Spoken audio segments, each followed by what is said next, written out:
হলিউডের cinema TV নির্মাণে ক্যালিফোর্নিয়ার দেওয়া কর সুবিধা নিয়ে এবার তৈরি হয়েছে নতুন জটিলতা। বড় প্রযোজনা প্রতিষ্ঠানগুলোর সুবিধা ব্যবহারে $50 লাখ সীমা নিয়ে শুরু হয়েছে টানাপোড়েন। আইন প্রণেতাদের সঙ্গে সমঝোতার পথে এগুলেও পুরোপুরি সন্তুষ্ট নয় হলিউড।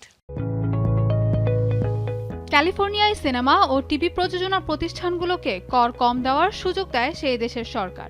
তবে নতুন নিয়মে সেই সুবিধা নিয়ে তৈরি হয়েছে জটিলতা।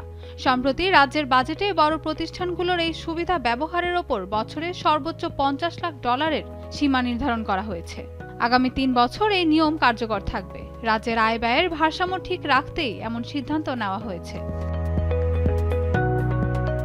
কিন্তু এতে সমস্যায় পড়েছে হলিউডের বড় প্রযোজনা প্রতিষ্ঠানগুলো। কারণ গত বছর সিনেমা ও টিভি প্রযোজনা নির্মাণে এই সুবিধার পরিমাণ বাড়িয়ে $75 কোটি করা হয়েছিল। নতুন সীমার কারণে বড় প্রতিষ্ঠানগুলো পুরো সুবিধা নিতে পারবে না বলে আশঙ্কা তৈরি হয়। এরপরই বিষয়টি নিয়ে ক্যালিফোর্নিয়ার আইন প্রণেতাদের সঙ্গে আলোচনা শুরু করে হলিউডের বিভিন্ন সংগঠন। তাদের দাবি ছিল বিনোদন খাতকে এই $50 লাখ সীমা থেকে পুরোপুরি ছাড় দেওয়া হোক। তবে যে সমঝোতা হতে যাচ্ছে তাতে পুরো ছাড় মিলছে না।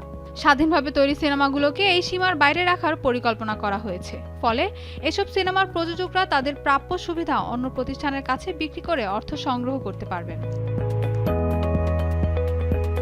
বড় স্টুডিওগুলোর জন্যও থাকছে কিছু সুবিধা। পুরনো পাওনা সুবিধা ব্যবহারের সময়সীমা আরও 5 বছর বাড়ানো হবে। পাশাপাশি স্টুডিওগুলো যাতে দ্রুত অর্থ ফেরত পায় সেই ব্যবস্থাও করা হবে। তবে এতে পুরোপুরি সন্তুষ্ট নয় হলিউড। শিল্প সংশ্লিষ্টদের দাবি, গত বছর যে বড় অঙ্কের সুবিধা দেওয়ার প্রতিশ্রুতি দেওয়া হয়েছিল, নতুন নিয়মে তার পুরোটা কাজে লাগানো কঠিন হবে।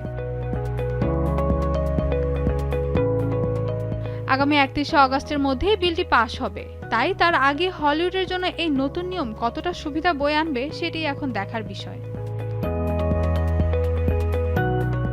Mahbuba Mustarin, showbiz tonight.